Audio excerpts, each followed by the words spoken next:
Good evening and welcome to Petrolheads London, and something a little bit different with my friend Andre here, who is Peak Motorcycles. Now, we're actually friends of old and usually catch up on big rides and trips away and also at bike shows and stuff like that. So this guy here had a great idea around stuff that's going on. So I'll let him introduce himself and tell a bit about what we're going to talk about today. Yeah, so thank you, Tom from Petrolheads London. So yeah, I'm Andre from Peak Motorcycles. It's lockdown in the UK. There's not a lot of riding going on. I think we are allowed out, but there's a frost on the ground, and it's really not the time of year for it. So last year I had a great time of year around now because I went to EICMA, got to see everything that's new and shiny in Milan, and then I got to go to the NEC and see everything that's new and shiny. And this year that's kind of all gone. It's been a quiet year anyway. I mean, the tours have been off, and it's just not really been a great year for riding. However, as Tom said, we'd normally get together several times through the year, ride bikes, talk nonsense, and especially around the bike shows, sometimes it's just nice to go in and have a wander around, see what's new, and especially to see some of the bikes that maybe you don't get to see up close and in person, especially some of the new things that the manufacturers are putting out.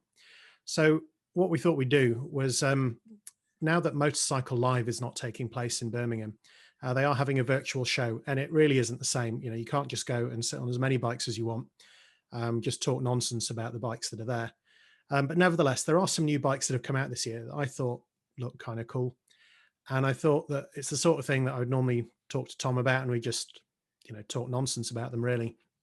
Having said that, we thought we'd have a go at recording it because we really don't have a lot else to do. And maybe other people are going through the same sort of thing.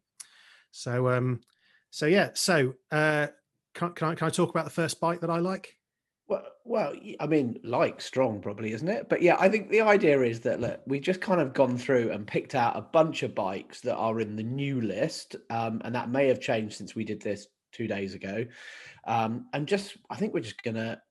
We had an initial conversation about it, and we have desperately tried not to talk about them. So this is kind of like if we were allowed in pubs and we lived near each other, the kind of chat we'd have about them over that. So yeah, go on, crack on. What's your first bike you're going to bring to the table? Right. So the first one is slightly unusual choice, maybe. It's the CF Moto 700 CLX Sport.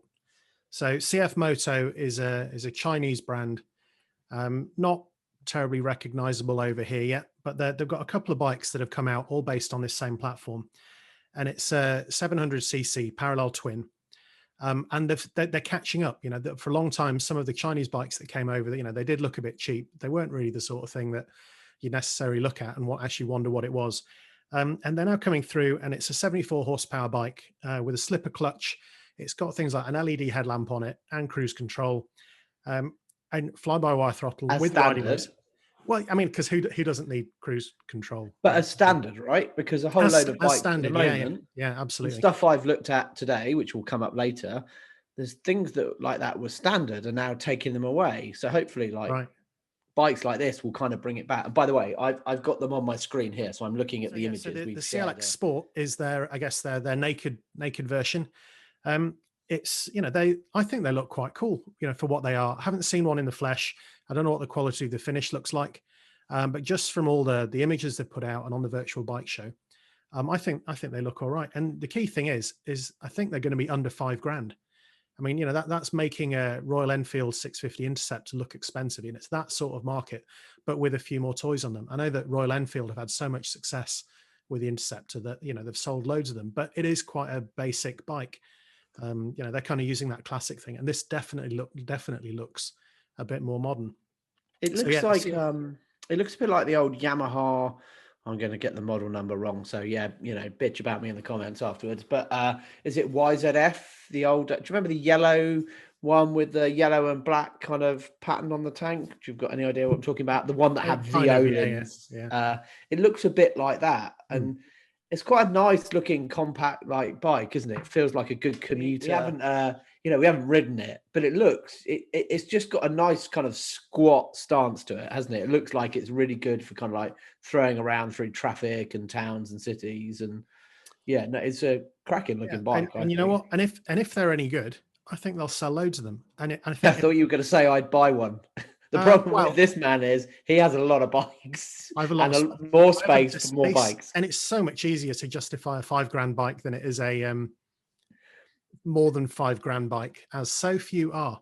But yeah, no, I mean, I think they look great. And so this is the naked version of it. They also do an adventure bike on the same platform and a couple of other variants, and they're all really economically priced. I mean, if they are any good and they ride all right, then I think they're going to do really well. I mean, in these days when, like you said, if you want to go riding it in a town, you don't want to leave a 15-20 grand bike, locked up outside Especially in London, because a lot especially means in London. nothing these Yeah. days. So yeah, no, I think that looks. That's a good first choice. I think it's a nice. I like the look of it. Like, you guys go and have a look on the MTM Live website. They've got links to all of these as well, and we've kind of just trawled around and looked at some of them. But yeah, I think it's a nice design and actually interesting. I might jump my first bike. I might jump to a different one because I think it might be a quite interesting juxtapose on this when we get to that. But I think also the interesting thing is looking at some of the new bikes, and we've looked at some more weird and wonderful stuff, or you have more than me probably, is just price wise, like bikes have like really jumped in price. Things like, you have a GS 1250, I've had a GS in the past. Like, I think those kind of like really push the bar up price wise. Having a bike at that kind of price just makes it a bit more accessible, especially in the used market for people trying to get into biking as well. So I'm going to jump to the Herald Brute 500. So you know what? Sorry. That would have been on my list, and when you said that one afterwards, I was like, yeah, that does actually look kind of interesting. Yeah. So I jumped to that because it looks interesting compared to the one you just talked about, and I've forgotten his name already. The CF Moto. The CF Moto, yeah. The 700 CLX Sport. Yeah, catchy name. It's gonna need a big decal on the side.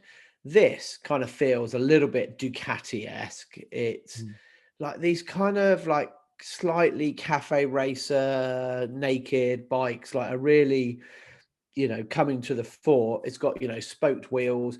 It's got a really big gap behind the engine, which I don't like, which kind of makes it look a bit small. But it's a good looking bike, right? Yeah, I think it looks a bit like that Yamaha XSR 700, that sort of thing. So the only thing with it, I think, I mean, it does look cool. I'd be quite happy to have one. I'm wondering if they've missed the price point on it, because that's £7,000. So is that £2,000 more than the other bike? Bearing in mind that this is a 40 horsepower 450cc single versus this one. Are you reading my notes? Thanks. Yeah. No, there are no notes. This is all just off the top of heads, obviously. Oh yeah, we're all over this. Yeah. Go on then. Sorry. Tell me more about this bike, Tom. But as you say, 40 odd horsepower, 450cc, but you're right. Like, I need to go back to your CX Moto, but like in comparison, that's a slightly bigger. And do you know what? Like, I've just flipped between the two images.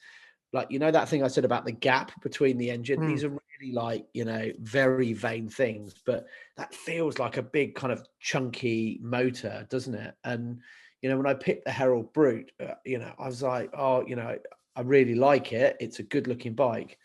I think, I'd at least just fill that gap with something. Like, it reminds me of old Fizzies. Do you remember those? Yeah. 50s and stuff like that. Like, they just had this little single cylinder. But, as with a lot of these bikes we're seeing at the moment, it's still got a lot of tricks to, and gadgets and TFT displays, which I don't have on my bike at the moment. Do I need it? Well, need and want are two different things, but get over that. So, I think it's a nice looking bike, but you're right. Price point wise, it's, is it playing in that middle ground? Are they going to compete? But they're a very kind of specialist firm, aren't they, really? But then maybe it's a slightly different thing as well. Looking at those, there's quite a few in that sort of 400, 450 single sort of market now. So maybe it's just at the top end of those, perhaps. Cool. Should we plug on? Yeah, you're right. Okay. So I'm going to do another odd one now. And you know what? I've never even seen a Zontes in real life. So the next bike that I want to talk about is a Zontes ZT. I've never heard of Zontes. ZT310-T with a 19-inch front wheel, because they do one with a smaller front wheel as well. And this to me looks like a... Tell me, what difference does that make? Oh, for off-road, it just rolls a bit easier. What, sideways is generally where I roll when I go off-road? Well, I mean, it's I think it slows the steering down a bit. just gives you just a little bit more sort of rolling ability. Not that I think this is a hardcore off-road adventure bike, but for those people who are interested in, say, a 250 dual sport, something like the Honda CRF, that it's just not. They just wanted a little bit more power. So this is a 310cc water-cooled single, quite similar to the BMW G310 that they do a GS version of. Yeah. 35 brake horsepower, about $4,500. So very similar to the BMW in terms of price and everything else. Comes with a lot of toys, TFT screen, ABS. Comes with mounts for shad luggage. You don't get the luggage with it, but it's only $4,500. Dad. Yeah. The thing that I thought was well, I guess really practical with it is that it's got a 19-litre fuel tank. And on a little 310cc single, this thing is just going to go for miles. I mean, my 1250 GS, not the Adventure, just the standard GS, has got a 20-litre tank, which is fine. I can probably get 200, 220 miles out of a tank. But this is a... But isn't your tank or the amount you have to stop for petrol only as much as the other people with the smallest tank you're riding? True, absolutely. Right? We've been there, right? We've been there on like group of friends. We've been on really long, European trips, and in fact, you and I both on GSs at the time, I think, and you've still got like 3/4 of a tank left, and old, but whoever is stopping for another fill up. For people that want to use like a small dual sport to do some, to do a long journey, I can't remember how small the tank is on the CRF 250L, but I wouldn't be surprised if it's half that. I know they do what's the other one called? A Rally, a CRF 250 Rally, which has a slightly bigger tank, but again, it's not 19 litres. And yeah, sure, you don't need it. But again, if you're commuting a lot, you're doing short journeys, maybe you don't want to go to petrol stations as much these days. I mean, I think it'll just go for miles and miles and miles. If you're starting out, right, we're a little bit biased, right? Because you and I have both done truckloads of miles. We've been on some cracking adventures, and we've also been on some like really long trips, and we've been very lucky to be able to afford some expensive bikes. But if you can't, and what's this, $4,500? I like GBP, and that's pretty accessible. I've got friends who have just started out midlife crisis in biking, and they're looking for their next bike, and they're scared by the big 1200s. And I keep telling them they shouldn't be, because actually they're pussycats when you get on them. But something like this gives you a decent touring bike, right? Like, gives you a good entry point. So from that point of view, trying to sort of take I'd have a GS basically over this, because that is the benchmark. For other people, I think it's a good bike. Yeah, I mean, I'll be honest, I wouldn't expect it's going to be a great place to sit if you're doing motorways all day, but who wants to do motorways all day? And just the standard spec that it comes with, you don't have to spend a couple of hundred extra quid just to sort it out. And as an entry point to that's just something a bit bigger than 250. I think they'll do really well. No, it's good. I think it's a good entry tourer. I think that's a good shout. Right, because we've done absolutely no rehearsal on this, where I'm going to jump to something. You've gone from a big adventure bike. I'm going to go to a Grom. So I don't know how familiar you are with Groms. I don't think we've ever spoken. I've seen it. It's just one of those bikes you sit on whenever you go to the bike show. I've never sat on one. Ever. Right. I had a mate, that, and it's normally next to a monkey bike. So, but anyway, go for it. Yeah, and it's funny, when I was looking at this, I was thinking, Honda makes monkey bike, right? Yeah, so it must be on the same platform. Like, I have no idea whatsoever, but it basically competes with. There's a massive Grom following, and quite often I go riding out to sort of popular biking cafes and stuff. When we were allowed to mingle, and you see groups of them hanging around. And the mod of Groms is like amazing. Like, some people go all out. Like I said, I had a mate of mine who many people know who has many bikes, and he had one of these with an exhaust pipe, I think, that was probably worth more than the bike. And they can sound phenomenal. And I think also from a London perspective, we talked earlier about crime and bikes being stolen, and yes, where you can make lots of inroads to kind of stop that from happening. Something like that is kind of, well, it's easy to nick, isn't it? So you just pick it up. Pick it up, stick it in your pocket. But it's worthless. I don't actually know how much they cost. Sorry, I didn't look at that point. But it's a pretty good little bike for a commuter. I've seen them on the back of like camper vans and stuff like that in the past. You know, it's light, but it's got all the tricks now, LCD dash and, you know, all that kind of like, you know, jiggery pokery, for want of a better word. Do you know what? I just think it's a fun bike that makes you smile, right, every time you see it. And if money was no object and I could have lots of extra bikes, I'd probably have one of those in there to jump in and go to the shops. And also, I'm sure I've done a video on this in the past, but one of my big sort of things about riding motorbikes is it takes so bloody long to put all your kit on and get ready and go out, at which point you're like, oh, if I'm just going to jump on the bike and go down to the shops, I'm not going to bother. And there's a lot of people who don't subscribe to that, including people you and I both know. But that feels like you could kind of justify just jumping on with your lid and a jacket and your jeans on and your trainers and, you know, bopping off down the road. So, and you know what, you could even keep it in the hallway when you get home, so you don't even have to, you know, worry about where it's being left. Oh yeah, yeah. Let me know how that goes for you. FB Mondial Flat Track 125. Now, when I learned on a Yamaha DT 125 two-stroke, which was, I think, as close to the 15 horsepower limit you can learn on as possible, even with a depth can on it, maybe a little bit more, but obviously 15, just under 15. Whereas a lot of the you know, the bikes that you get, the 125s, the learner bikes, you know, the CB 125, the YBR 125, you know, they're fine. I don't think they're that exciting. You know, if I was, you know, 17 and I wanted something, you know, that just looked a bit cooler, you know, there's Cafe racer style again, right? Like it's all this flat tracker. It's a flat tracker, so it's sort of higher bars. I know, you know, it's a thing. It's a thing, and I think it's just a shade under the 15 horsepower. So they've squeezed as much out of this as they possibly can.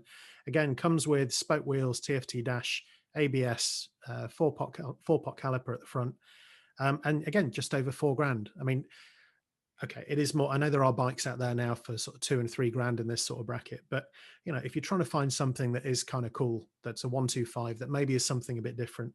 FB Mondial, I think they're based down in Milan, and yeah, I just think the bikes I think that looks brilliant. You know, if so let's hope the fact that they're Italian. I own an Italian car and have many that are crap.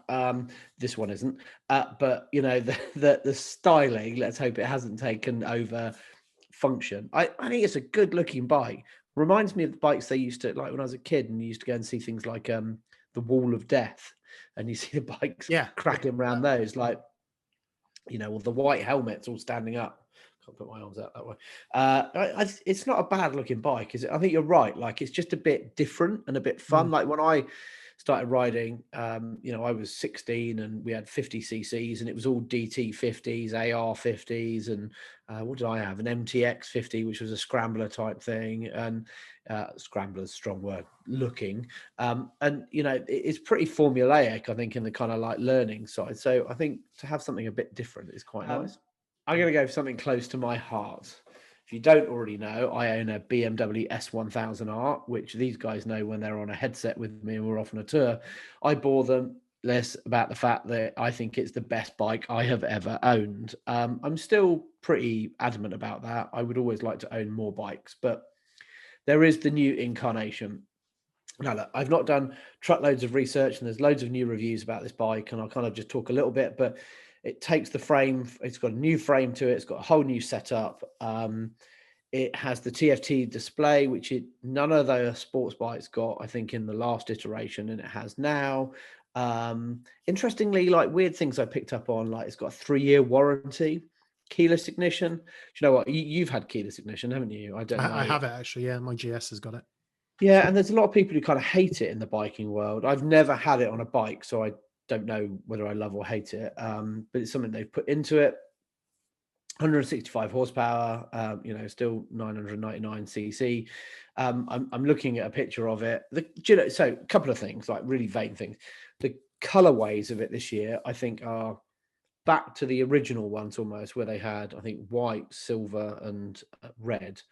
I've got a black and red one, if you didn't know that, and it's quite heavy on the kind of black accents. And the red one's kind of gone back to where it was in the original one. I don't really like it, to be honest. There are 3 variants, and if I'm honest, I've really struggled to find out kind of like how the specs work. When I bought one, the thing I loved about it is it kind of came in pretty much one variant, and you could add a few options to it, and they didn't kind of like make it really confusing. Whereas now they've got 3 variants, which is basically like a vanilla, an M Sport, and a dynamic or something like that, I think. Um, and I think they've just kind of muddied the waters. And you mentioned earlier about heated grips. Now, I may be wrong, so please comment below if you think I am, but I don't think as standard, if you get the vanilla version, it comes with heated grips anymore, or no, you didn't mention heated grips, you talked about cruise control and cruise control. So it's just one of these things where they've kind of made it so confusing with all the different options. And I think what that does is basically you in the used market, because all of a sudden to try and find one with all the features and stuff that you want on it is really difficult. That said, I still think it's a blooming awesome bike. It sounds like from the sort of stuff I've looked at that it's only made improvements on that. And I don't think I've ever asked you what you think of my bikes. I mean, would you have one? Would you have one of the new ones? I wouldn't change mine for it. I don't think it's worth it. No, and I kind of feel like they're holding back a bit because they've put the shift cam engine on nearly everything else. The new not on this S1000R has got it. You know, the GS has got it. The RT's got it. So they're pushing it out everywhere. And yeah, it was almost like they felt that, you know, we've had a few other new bikes that have come out this year. We'll do a bit of an update, but it's almost like you say that none of the color schemes really blow you away. No. So maybe that, you know, they'll be in. I'd go with terrible on some of them, to be honest. Like the only one that actually looks quite nice is the M one, and you only get that if you buy the M package.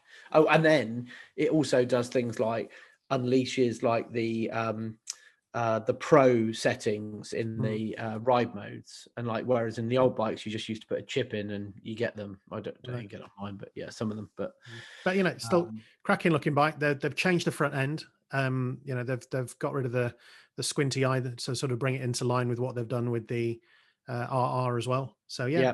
They'll sell loads of them. Still got a ridiculously massive cat underneath, and when I removed mine, well, you know, maybe the weight of it is ridiculous. So yeah, get rid of that to start with. That'd be my advice. So, but yeah, it's interesting. Yeah, I wouldn't change for it.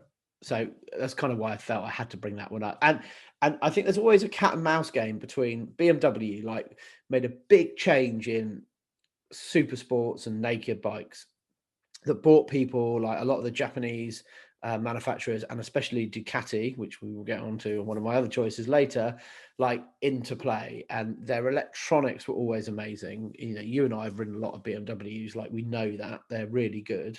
Interesting, a lot of people don't rate this bike, but I like you say, I think they're kind of holding fire slightly, maybe seeing what the other guys are going to do, and then they'll kick in with, like, you know, a big change. It's due a big overhaul, right? It's the Suzuki SV650X. So the SV650 has been around for ages in various incarnations.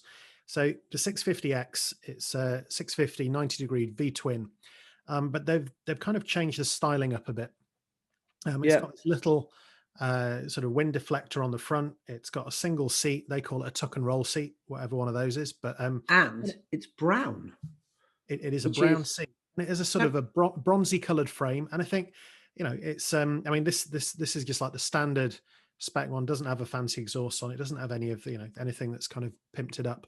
But yeah, I think, you know, with that exposed frame, it looks all right. It reminds me a little bit of the earlier Ducati Monsters when those came out. When was that? Sort of mid 90s, late 90s. Mid and also sort of that cross with a street triple. Like in the earlier street triples. Indeed, and it comes with clip-on bars, so it's a slightly lower, a slightly more forward riding position than it had been before. And yeah, I just think they're you know, the old ones sold loads of them. I know a lot of bike schools use them. You know, they maybe didn't. Everyone that's got an SV650 is gonna hate me for this, but you know, the looks on the old ones in the standard form didn't really do it for me. But you know, for a riding school bike or something to learn on, and I think a lot of people got them as their first bikes for that very reason. Well, we know a few people have had them. Yeah, massively popular bikes and incredibly reliable. And yeah, I've never owned one or ridden one, so yeah, I think you're right. I think it's the one theme, especially with the bikes you've chosen, is there's a lot of good styling coming out this year, and I think before, you used to have to spend a lot of money. Like you see a lot of people modding bikes, spraying bits of frames, new mirrors, or most of the mirrors are shit. But you know, there's definitely there've been more attention to kind of like making it just look a bit more street credible. You know, Panigale V4 SP. This is probably going to be a relatively that's quick for those people conversation. who got the V4S and thought, you know what, it's just not enough. I'm just missing something. It's basically a track bike. Mm, It looks freaking awesome. Like mm, it comes in this amazing matte black paint job. It just looks amazing. Now I have ridden the V4 Panigale and did a review with a mate of mine and who we both know and loved it. Like ridiculous bike. And referring back to the electronics conversation I was having earlier, on that they were just like another level. They mm. were ridiculous. Like this, you could literally change it into another bike totally by making a few presses, and that was only having it for like an hour. It was just an incredible bike, and like way beyond my capability of riding, like and some. And this is basically a track bike, and they've basically just gone, how do we turn the dial till 15, not even 11? And yeah, it's incredibly lightweight, comes with carbon wheels. It is like 214 horsepower, like 1100 cc, absolute monster. Mm. Would I buy one? No, I don't know how much they are, but I know that the V4 was like 26 grand, I think, before you even made any add-ons. Mm. So this is just going to be astronomical. So I think if you're a brilliant rider and you want like the best track bike ever, this is a great bike. But I think you could probably be outridden by people who are better riders on far cheaper bikes. Yeah, I mean, I do think it looks stunning. I mean, I think quite often it looks like bike designers, they do a really cracking job, and then they get to the back end and they just stick something on a bike that just looks out of place. I mean, just the back end of that bike looks fast. The whole thing looks incredible. So the only thing that I think that it reminds me of a little bit is, you see those sort of side vents in the fairing. They remind me a little bit of what's on the S1000R, or at least the old S1000R. They're a bit like sort of shark gills. RR. RR, Double sorry. RR. Well, they're all the same. Yeah, right? yeah. But yeah, on the old S1000RR. Yeah, and I'm sure they serve a purpose. I'm sure it's that's where the radiators pass the heat out when it comes out. But yeah, these were known for catching fire. Oh right. Well, the old Panigale V4, in the early days got a little bit on the hot side, and a few of them caught fire allegedly. So I hear. Well, hopefully they've fixed that. But I mean, yeah, it's an amazing. It's a great poster bike, right? Like this is what you have on the wall that says, "I want to be into biking. I'll have one of these." I think they'll sell very few of them. Why wouldn't you just buy a V4 or a V4S? And interestingly, which probably didn't make my list for this one, and we may do another video, is they've kind of gone all out on the V4, V4S variant across their entire range. And I'm wondering whether they're kind of diluting a little bit on some of that. But it's just beautiful. Yeah. Like I've never owned a Ducati, and one day I will hopefully own a Ducati. I've been kind of after a dual sport because I've got a space in the garage I need to fill. And where I live in the Peak District, I'm a mile from the section of the Trans-Euro Trail that runs through here. There's not as many green lanes in the Peak District, but there's still enough around. And I was just looking for something I can ride from home, go and have a bit of a play. I don't seem to have as much time as I would like. So though I'd love to have one of the full-on fire-breathing enduro machines, I don't want the service intervals. I know that's lazy. I know that everyone that's got them and says, well, actually, you know what? It's not that much effort just to do the oil change every 10 hours or whatever it happens to be. But, right now I've got enough bikes to be looking after that I don't have time for. So, so I'm looking for something else. And I've looked at a few of the 250s, so like the CRF 250, and I had quite a nice play on a Fantic Casa 250 a few weeks ago, which was great. And that's probably the top of my list right now. And then out of the blue, Honda announced the CRF 300L, which is taking the engine from the CBR 300, putting it in the same frame, except it's only going to be in Thailand. So so far, so that's not on our list. It's not on our list. So I was so excited Curveball. when Kawasaki had their big 5-bike reveal the other day. That's on the list. There we go. You see, you just give it time.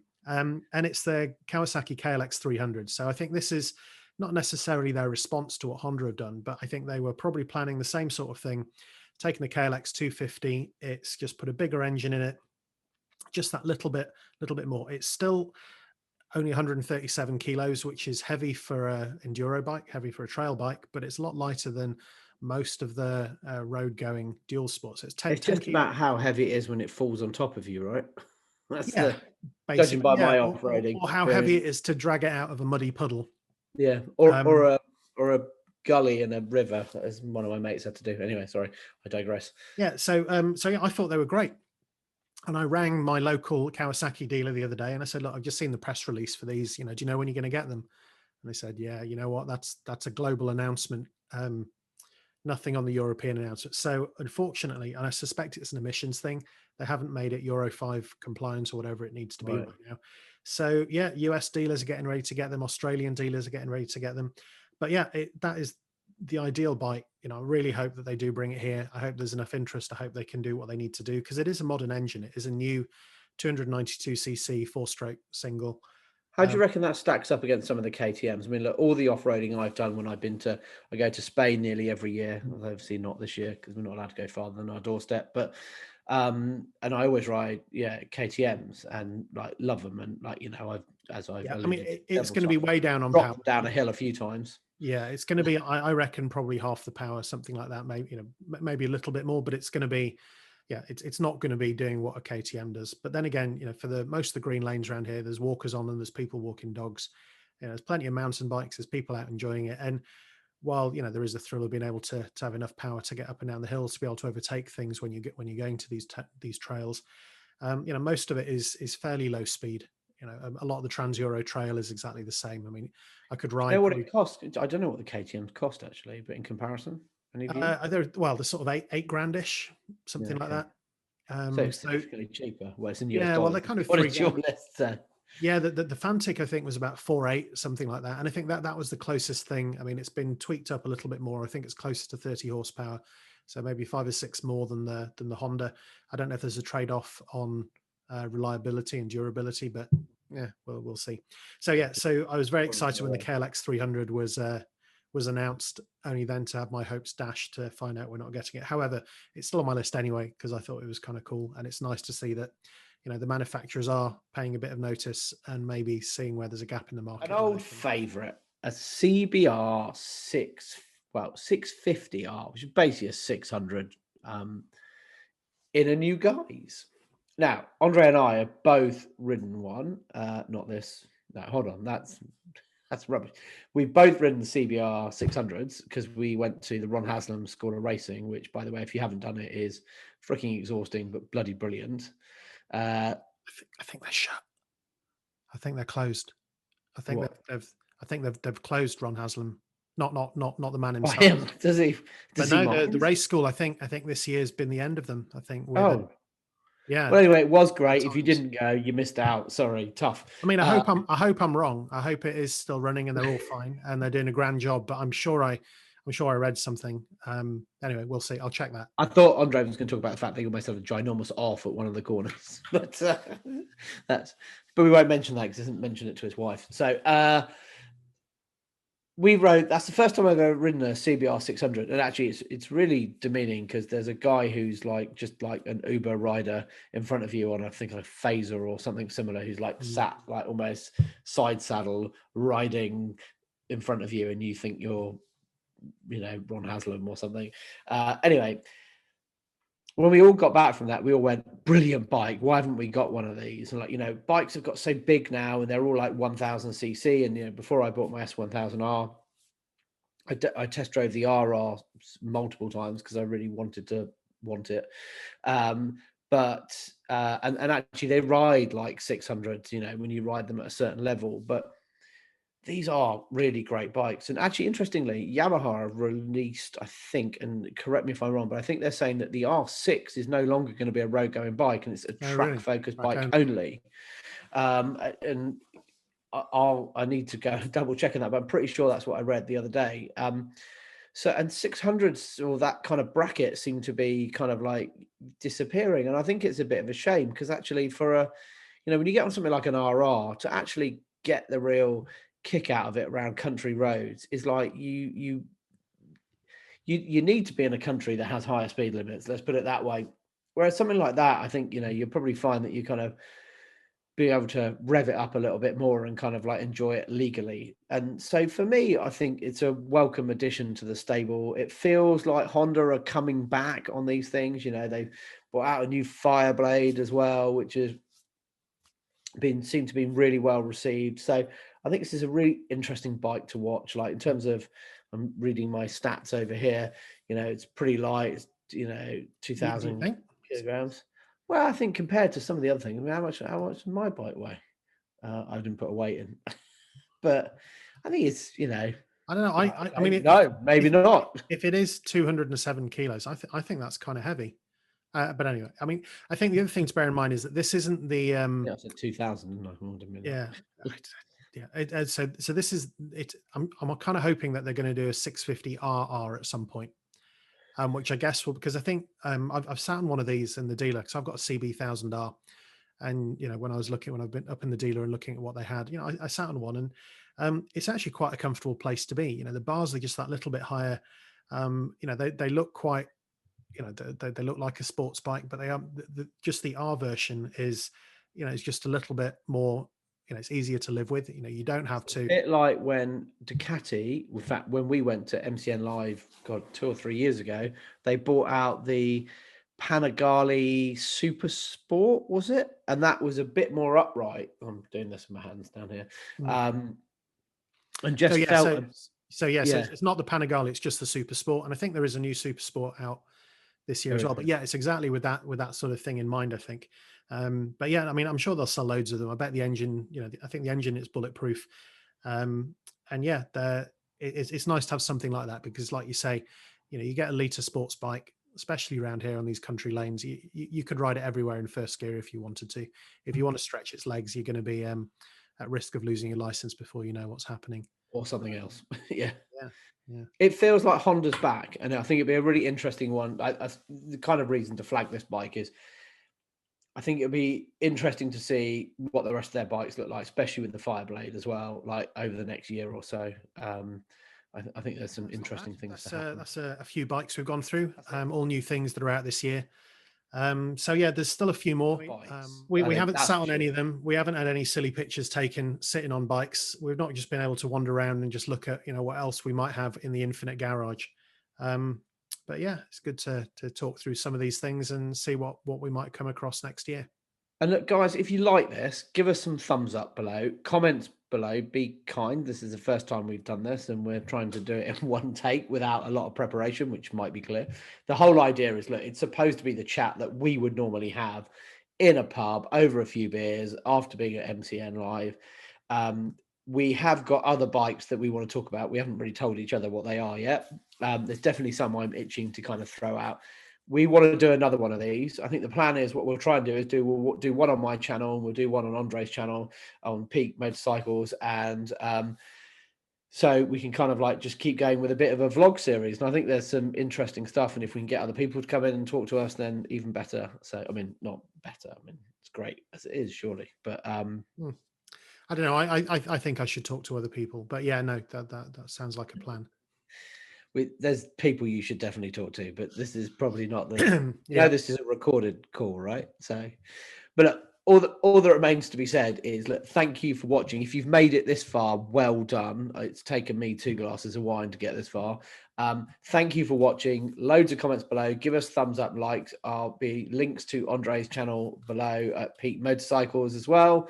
And that's all for tonight. And I'm going to go and finish my bottle of wine. So cheers from me. Cheers. Good night.